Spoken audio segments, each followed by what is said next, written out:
Hello ನಮಸ್ತೆ ಎಲ್ರಿಗೂ. ನೀವು ಹೊರಗಡೆ ಎಲ್ಲ ಹೋಗುವಾಗ ಎಷ್ಟೇ ಚೆನ್ನಾಗಿ ರೆಡಿಯಾಗಿ ನೀವು ಕೂದಲನ್ನು ನೀಟಾಗಿ ಸೆಟ್ ಮಾಡಿಲ್ಲದಿದ್ದರೆ, ನಿಮ್ಮ ಕೂದಲು ಹೆಲ್ದಿ ಆಗಿಲ್ಲದಿದ್ದರೆ, ನಾವು ಎಷ್ಟೇ ರೆಡಿಯಾಗಿದ್ದರೂ ಯಾವುದೇ ಥರ ಹೇರ್ ಸ್ಟೈಲ್ ಮಾಡಿದರೂ ಕೂಡ ಚೆನ್ನಾಗಿ ಕಾಣಿಸಲ್ಲ. ಹಾಗಾದರೆ ನಮ್ಮ ತಲೆ ಕೂದಲನ್ನು ನಾವು ಯಾವ ಥರ ಮೇಂಟೈನ್ ಮಾಡಬೇಕು? ಹೊರಗಡೆ ಹೋಗುವಾಗ ಅಥವಾ ಮನೆಯಲ್ಲೇ ಇರಿ, ನಮ್ಮ ತಲೆ ಕೂದಲು ಫ್ರೀ ಆಗಿರಬೇಕು. ಅಂದರೆ ರಫ್ನೆಸ್ ಇರಬಾರ್ದು, ಹೆಲ್ದಿ ಆಗಿರಬೇಕು, ಸ್ಮೂತ್ ಶೈನ್ ಆಗಿರಬೇಕು. ನೋಡುವಾಗ ತುಂಬ ಚೆಂದ ಕಾಣಬೇಕಂದ್ರೆ ನೀವು ಹೇರ್ ಸ್ಟೈಲ್ ಮಾಡದೇ ಇರಿ, ಹಾಗೇ ಬಿಟ್ಕೊಂಡಿರಿ. ತಲೆ ಕೂದಲು ತುಂಬ ಸ್ಮೂತ್ ಸಾಫ್ಟಾಗಿ ಶೈನಿಂಗ್ ಆಗಿ ಬ್ಯೂಟಿಫುಲ್ ಆಗಿರಬೇಕು ಅಂತಂದರೆ ಯಾವ ಥರ ನಾವು ನಮ್ಮ ತಲೆ ಕೂದಲನ್ನು ಮೇಂಟೈನ್ ಮಾಡಬೇಕು ಅನ್ನೋದನ್ನು ಈ ವಿಡಿಯೋದಲ್ಲಿ ಹೇಳ್ತಾ ಇದ್ದೀನಿ. ಸಿಂಪಲ್ ಆಗಿರುವಂಥ ಕೆಲವೊಂದು ಸ್ಟೆಪ್ಸನ್ನು ನಾವು ಫಾಲೋ ಮಾಡಿದರೆ ಸಾಕು. ನಮಗೆ ಆಟೋಮೆಟಿಕ್ ಆಗಿ ನಮ್ಮ ತಲೆ ಕೂದಲು ಎಷ್ಟೇ ದಪ್ಪ ಇರಲಿ, ಬ್ಯೂಟಿಫುಲ್ ಆಗಿರುವಂಥ healthy smooth and silky hair ಬೇಕು ಅಂತಂದರೆ ನಾವು ತಲೆ ಕೂದಲನ್ನು ಹೇರ್ ಕೇರ್ ಮಾಡಲೇಬೇಕು, ಮೇಂಟೈನ್ ಮಾಡಲೇಬೇಕು. ಹಾಗಾದರೆ ಹೇಗೆ ತಲೆ ಕೂದಲು ಚೆಂದ ಇರೋ ಥರ ಮೇಂಟೈನ್ ಮಾಡೋದು? ನಾವು ಹೊರಗಡೆ ಹೋಗೋ ಕೆಲವರನ್ನು ನೋಡ್ತೀನಿ, ನೋಡ್ತಾ ಇರ್ತೀವಲ್ವ, ಎಷ್ಟು ಬ್ಯೂಟಿಫುಲ್ ಆಗಿರುತ್ತೆ ಅವರ ತಲೆ ಕೂದಲು ಅಂತಂದರೆ ಬೈ ಬರ್ತೆ ಅಥವಾ ನ್ಯಾಚುರಲ್ ಆಗಿ ಆ ಥರ ಇರಲ್ಲ. ಆ ಥರ ನ್ಯಾಚುರಲ್ ಆಗಿ ಆಗಬೇಕು ಅಂತಂದರೆ ನಾವು ಕೂಡ ಸ್ವಲ್ಪ ಎಫರ್ಟ್ ಹಾಕಬೇಕು. ಹಾಗಾದರೆ ಏನು ಮಾಡಬೇಕು? ಕೆಲವೊಂದು ಸಿಂಪಲ್ ಸ್ಟೆಪ್ಸ್ ಇದೆ, ನೀವು ಅದನ್ನ ಫಾಲೋ ಮಾಡಿದರೆ ಸಾಕು. ಒಂದು ವೇಳೆ ನೀವು ವಾರಕ್ಕೆ 3 ಸರಿ ತಲೆ ಸ್ನಾನ ಮಾಡಲೇಬೇಕು, ಹೊರಗಡೆ ಹೋಗಬೇಕು, ಈವೆಂಟ್ ಫಂಕ್ಷನ್ ಇದೆ ಅಂತಂದರೆ ಅದರ ಹಿಂದಿನ ದಿನ ಕಂಪಲ್ಸರಿಯಾಗಿ ನೀವು ಹೆಡ್ ಬಾತ್ ತಲೆ ಸ್ನಾನ ಮಾಡಿಕೊಳ್ಳೇಬೇಕು. ತಲೆ ಸ್ನಾನ ಮಾಡುವಾಗ ಒಳ್ಳೆಯ ಮೈಲ್ಡ್ ಶಾಂಪುಗಳನ್ನು ಬಳಸಬೇಕು, ಜಾಸ್ತಿ ರ್ಯಾಶ್ ಕೆಮಿಕಲ್ ಇರದಂಥದ್ದು. ಅದರಲ್ಲಿ ಕೂಡ ನೀವು ಶಾಂಪೂವನ್ನು ಸೆಲೆಕ್ಟ್ ಮಾಡುವಾಗ ಕೂಡ ಕೆಲವೊಂದು ಶಾಂಪುಗಳು ಸಿಲ್ಕಿ ಸ್ಮೂತ್ನೆಸ್ ಅಥವಾ ಶೈನೆಸ್ಸನ್ನು ಕೊಡುವಂಥ ಶಾಂಪುಗಳಿರುತ್ತೆ, ಒಳ್ಳೆ ಕ್ವಾಲಿಟಿದು. ಅದನ್ನ ಉಪಯೋಗ ಮಾಡಿದರೆ ತುಂಬ ಒಳ್ಳೆಯದು. ನಿಮಗೆ ಕೆಲವೊಂದು ಬ್ರ್ಯಾಂಡ್ಗಳದ್ದು ಶಾಂಪು ತುಂಬ ಒಳ್ಳೇದು ಬರುತ್ತೆ. ಈ ಡವ್ ಇರ್ಬೋದು ಅಥವಾ ಈ ಲೋರಿಯಲ್ ಪ್ಯಾರಿಸ್ ಬರುತ್ತಲ್ವ, ಅವ್ರದ್ದು ಇರ್ಬೋದು. ಅದೆಲ್ಲ ಶಾಂಪುಗಳು ತುಂಬ ಚೆನ್ನಾಗಿದೆ. ತಲೆ ಕೂದಲಿಗೆ ಬರೀ ಶಾಂಪೂನ ಹಾಕಿದರೆ ಸಾಕ? ಖಂಡಿತ ಇಲ್ಲ. ತುಂಬ ಜನ ನಾವು ಏನು ಮಾಡ್ತೀವಿ ಅಂತಂದರೆ ತಲೆ ಸ್ನಾನ ಮಾಡುವಾಗ ಸ್ವಲ್ಪ ಶಾಂಪು ಹಾಕ್ಕೊಂಡು ತೊಳ್ಕೊಂಡು ಬಿಡ್ತೀವಿ. ಅದರಿಂದ ನಮ್ಮ ತಲೆ ಕೂದಲು ಬ್ಯೂಟಿಫುಲ್ ಆಗಲ್ಲ. ತಲೆ ಕೂದಲು ಶೈನ್ ಇರಬೇಕು, ಸಾಫ್ಟ್ ಇರಬೇಕು, ಸ್ಮೂತ್ ಇರಬೇಕು ಯಾವಾಗಲೂ ಅಂತಂದರೆ ನೀವು ಕಂಡೀಷ್ನರ್ ಕೂಡ ಅಪ್ಲೈ ಮಾಡಲೇಬೇಕು.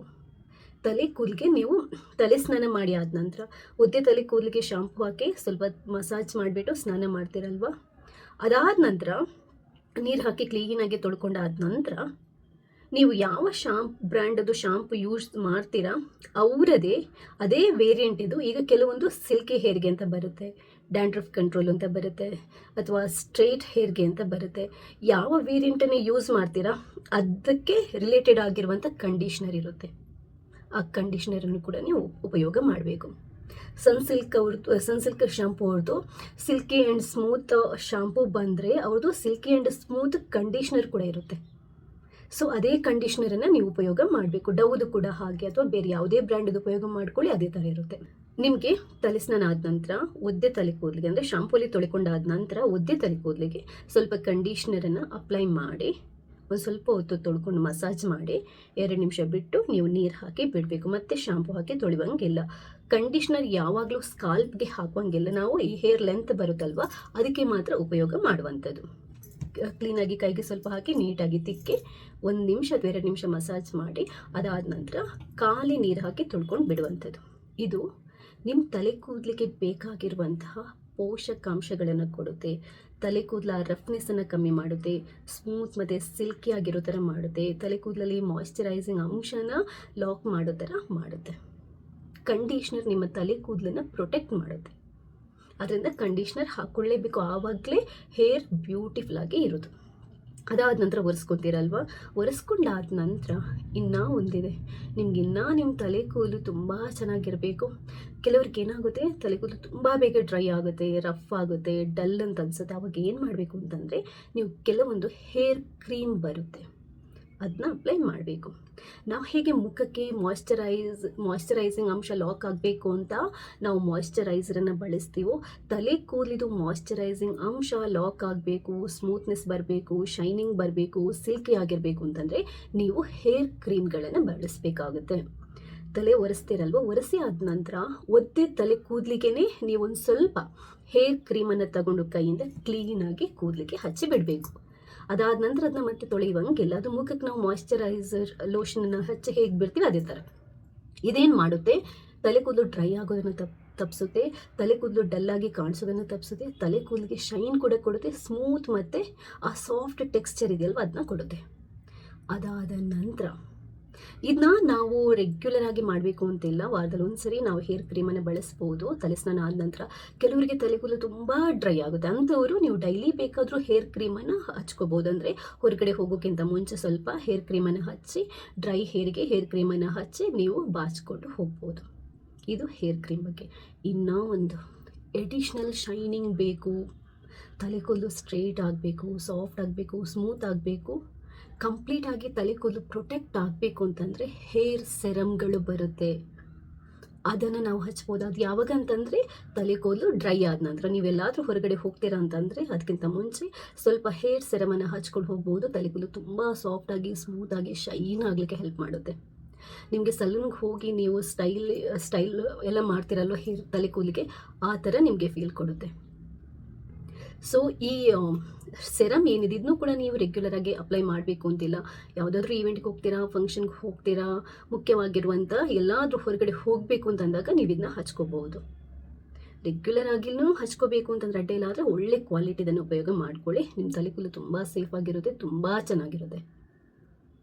ಒಳ್ಳೆ ಅಂದರೆ ನೋಡುವಾಗ ಕೂಡ ತುಂಬ ಚೆಂದ ಕಾಣಿಸುತ್ತೆ. ಆ ರಫ್ನೆಸ್ ಅದೆಲ್ಲ ಕಂಟ್ರೋಲ್ಗೆ ಬರುತ್ತೆ. ಈಗಂತ ನಿಮಗೆ ಒಂದೇ ಟೈಮಲ್ಲಿ ಇದೆಲ್ಲ ಮಾಡಿದರೆ ಆ ಬೆನಿಫಿಟ್ ಇಮಿಡಿಯೇಟಾಗಿ ಸಿಗ್ಲಿಕ್ಕೆ ಅಟ್ಲೀಸ್ಟ್ ನೀವು ಒಂದು 2-3 ಸರಿ ಟ್ರೈ ಮಾಡಿದಾಗಂತೂ ನಿಮ್ಗೆ ಅದ್ಭುತವಾಗಿರುವಂಥ ರಿಸಲ್ಟ್ ಸಿಗುತ್ತೆ, ನೀವೇ ಎಕ್ಸ್ಪೀರಿಯನ್ಸ್ ಮಾಡ್ತೀರಾ. ನೀವು ಶಾಂಪು ಮತ್ತು ಕಂಡೀಷ್ನರ್ ಸೇಮ್ ಬ್ರ್ಯಾಂಡ್ದು, ಸೇಮ್ ವೇರಿಯಂಟಿದು ಉಪಯೋಗ ಮಾಡ್ಬೋದು. ಶಾಂಪೂ ಅಲ್ಲಿ ಡವ್ ಮತ್ತು ಟ್ರೆಸಮೆ ಅವ್ರದ್ದು ಚೆನ್ನಾಗಿದೆ ನೋಡಿ. ಹಾಗೆಯೇ ಕ್ರೀಮ್ ಮತ್ತು ಸೆರಮ್ ಬೇಕು ಅಂತಂದರೆ ಲಿಫೋನ್ ಆ್ಯಂಡ್ ಮತ್ತು ಸ್ಟ್ರೀಕ್ ಅಂತ ಬರುತ್ತೆ, ಅವ್ರದ್ದು ಚೆನ್ನಾಗಿದೆ. ಅಥವಾ ನಿಮಗೆ ಲೋರಿಯಲ್ ಪ್ಯಾರಿಸ್ ಅವ್ರದ್ದು ಎಲ್ಲದು ಬರುತ್ತೆ, ಶಾಂಪೂ ಅಥವಾ ಕಂಡೀಷ್ನರ್ ಇರ್ಬೋದು, ಸೆರಮ್ ಇರ್ಬೋದು, ಹೇರ್ ಕ್ರೀಮ್ ಎಲ್ಲದೂ ಬರುತ್ತೆ, ತುಂಬ ಚೆನ್ನಾಗಿರುತ್ತೆ. ಇದೊಂದು ಸ್ವಲ್ಪ ಪ್ರೀಮಿಯಮ್ ಮತ್ತು ಕ್ವಾಲಿಟಿ ಇರುವಂಥ ಪ್ರಾಡಕ್ಟ್. ನಿಮಗೆ ಲಿಂಕ್ ಬೇಕು ಅಂತಂದರೆ ಈ ವಿಡಿಯೋದಲ್ಲಿ ಹಾಕಿರ್ತೇನೆ, ನಿಮ್ಗೆ ಯಾವ್ದು ಬೇಕು ಅದನ್ನ ನೋಡಿಕೊಂಡು ನೀವು ಬೈ ಮಾಡ್ಬೋದು. ಇನ್ನೂ ಒಂದು ಅತಿ ಮುಖ್ಯವಾಗಿ ಹೇಳಬೇಕು, ಹೇರ್ ಕೇರಲ್ಲಿ ವಾರಕ್ಕೆ 3 ಸರಿ ಆದರೂ ಆಯಿಲ್ ಹಾಕಿ 5 ಮಿನಿಟ್ಸ್ ಅಂದರೆ 5 ನಿಮಿಷ ಹೆಡ್ ಮಸಾಜ್ ಮಾಡಿ 2 ಗಂಟೆ ಬಿಟ್ಟು ತಲೆ ಸ್ನಾನ ಮಾಡಿ. ಆಯಿಲ್ ಅಪ್ಲೈ ಮಾಡುವಾಗ ಆದಷ್ಟು ಕೋಕೋನಟ್ ಆಯಿಲ್, ತೆಂಗಿನ ಎಣ್ಣೆ, ಅದಾದ ನಂತರ ಹರಳೆಣ್ಣೆ ಮತ್ತು ಸ್ವಲ್ಪ ಆಲಿವ್ ಆಯಿಲನ್ನು ಮಿಕ್ಸ್ ಮಾಡಿ ಬಿಸಿ ಮಾಡಿ ತಲೆಗೆ ಹಚ್ಚಿ ಸ್ನಾನ ಮಾಡಿ. ಅದ್ಭುತವಾಗಿರುವಂಥ ಫಲಿತಾಂಶ ಸಿಗುತ್ತೆ ನಿಮಗೆ. ಇಮ್ಮಿಡಿಯೇಟಾಗಿ ಇನ್ಸ್ಟೆಂಟಾಗಿ ಆ ಸ್ಮೂತ್ನೆಸ್ ಮತ್ತು ಆ ಗ್ಲೋನೆಸ್ ಹೇರಿಗೆ ಸಿಗುತ್ತೆ, ಮತ್ತು ಹೇರ್ ಕೂಡ ತುಂಬ ಪ್ರೊಟೆಕ್ಟೆಡ್ ಆಗಿರುತ್ತೆ. ಮತ್ತು ನಿಮಗೆ ಹೇರ್ ಗ್ರೋತಿಗಿರ್ಬೋದು, ತಲೆ ಕೂದಲು ಉದುರೋದು ಕಮ್ಮಿ ಆಗೋದಕ್ಕಿರ್ಬೋದು, ಇದೆಲ್ಲದಿದೆಯಲ್ವ ತುಂಬ ಒಳ್ಳೆಯದು. ತೆಂಗಿನೆಣ್ಣೆ, ಹರಳೆಣ್ಣೆ, ಆಲಿವ್ ಆಯಿಲ್ ದಿ ಬೆಸ್ಟ್. ಸ್ವಲ್ಪ ಬಿಸಿ ಮಾಡಿಕೊಂಡು ಹಚ್ಚಿಬಿಟ್ಟು 5 ನಿಮಿಷ ಮಸಾಜ್ ಮಾಡಿ 2 ಗಂಟೆ ಬಿಟ್ಟು ತಲೆನ ಸ್ನಾನ ಮಾಡುವಂಥದ್ದು. ಇದು ತುಂಬ ಮುಖ್ಯ. ಇಷ್ಟನ್ನು ಈ ಥರ ಮೇಂಟೈನ್ ಮಾಡಿದ್ರೆ ತಲೆ ಕೂದಲು ತುಂಬ ಚೆನ್ನಾಗಿರುತ್ತೆ. ಅದಾದ ನಂತರ ನೀವು ಹೇರನ್ನು ಡ್ರೈ ಮಾಡ್ಕೊತೀರಾ, ಬ್ಲೋ ಮಾಡ್ಕೊತೀರಾ, ಅಥವಾ ಹೇರ್ ಸ್ಟ್ರೇಟನ್ ಮಾಡ್ಕೊತೀರಾ ಅಂತಂದರೆ ಯಾವುದಾದ್ರೂ ನೀವು ಹೀಟ್ ಇರುವಂಥ ಪ್ರಾಡಕ್ಟನ್ನು ಉಪಯೋಗ ಮಾಡ್ತೀರಾ ಅಂತಂದರೆ ತಲೆ ಕೂದಲಿಗೆ ಹೀಟ್ ಪ್ರೊಟೆಕ್ಟೆಂಟ್ ಆಯಿಲ್ಗಳು ಬರುತ್ತೆ ಅಥವಾ ಸ್ಪ್ರೇಗಳು ಬರುತ್ತೆ, ಅದನ್ನ ಉಪಯೋಗ ಮಾಡಲೇಬೇಕು. ಹೇರ್ ಸ್ಟ್ರೇಟನ್ ಮಾಡಿ ಅಥವಾ ಬ್ಲೋ ಮಾಡಿ ಅದಕ್ಕಿಂತ ಮುಂಚೆ ನೀವು ಆ ಸ್ಪ್ರೇ ಬರುತ್ತಲ್ವ, ಹೀಟ್ ಪ್ರೊಟೆಕ್ಟೆಂಟ್ ಸ್ಪ್ರೇ ಬರುತ್ತೆ, ಅದನ್ನ ಸ್ಪ್ರೇ ಮಾಡಿನೇ ನೀವು ತಲೆ ಕೂದಲನ್ನು ಸ್ಟ್ರೇಟ್ ಮಾಡೋದಿರ್ಬೋದು, ಬ್ಲೋ ಮಾಡೋದಿರ್ಬೋದು ಮಾಡಬೇಕು. ಇಲ್ಲದಿದ್ದರೆ ತಲೆ ಕೂದಲು ಹಾಳಾಗುತ್ತೆ. ಸೊ ಈ ಥರ ನೀವು ಹೇರ್ ಕೇರ್ ಮಾಡಿದರೆ ನಿಮ್ಮ ತಲೆ ಕೂದಲು ತುಂಬ ಚೆನ್ನಾಗಿರುತ್ತೆ. ನೀವು ಮನೆಯಲ್ಲಿರಿ, ಹೊರಗಡೆ ಇರಿ, ನಿಮಗೆ ಟೆನ್ಷನೇ ಇರಲ್ಲ. ನೀವು ಬಾಚದಿರಿ, ನಿಮ್ಮ ತಲೆ ಕೂದಲು ತುಂಬ ಸ್ಮೂತಾಗಿ ತುಂಬ ಚೆನ್ನಾಗಿರುತ್ತೆ, ತುಂಬ ಒಳ್ಳೆಯ ರಿಸಲ್ಟ್ ಕೂಡ ಸಿಗುತ್ತೆ. ಸೊ ಹೇರ್ ಕೇರನ್ನು ಈ ಥರ ಮಾಡಿ, ಹೊರಗಡೆ ಹೋಗುವಾಗ ನೀವು ಎಷ್ಟೇ ರೆಡಿ ಆದರೂ ತಲೆ ಕೂದಲು ಚೆನ್ನಾಗಿ ಸೆಟ್ ಆಗ್ತಾ ಇಲ್ಲಲ್ಲ ಅನ್ನುವಂಥ ಟೆನ್ಷನಿಂದ ನೀವು ಹೊರಗಡೆ ಬರ್ಬೋದು, ಮತ್ತು ನೀವು ತುಂಬ ನೀಟಾಗಿ ಕ್ಲಾಸಿಯಾಗಿ ಚೆನ್ನಾಗಿ ಕಾಣ್ಬೋದು. ಸೊ ಈ ವಿಡಿಯೋ ಇಷ್ಟ ಆದರೆ ಲೈಕ್ ಮಾಡಿ, ನೀವು ಮಾತ್ರ ನೋಡೋದಲ್ಲ ಬೇರೆಯವ್ರಿಗೆ ಶೇರ್ ಮಾಡೋದನ್ನು ಕೂಡ ಮರಿಬೇಡಿ. ಥ್ಯಾಂಕ್ಸ್ ಎಲ್ರಿಗೂ.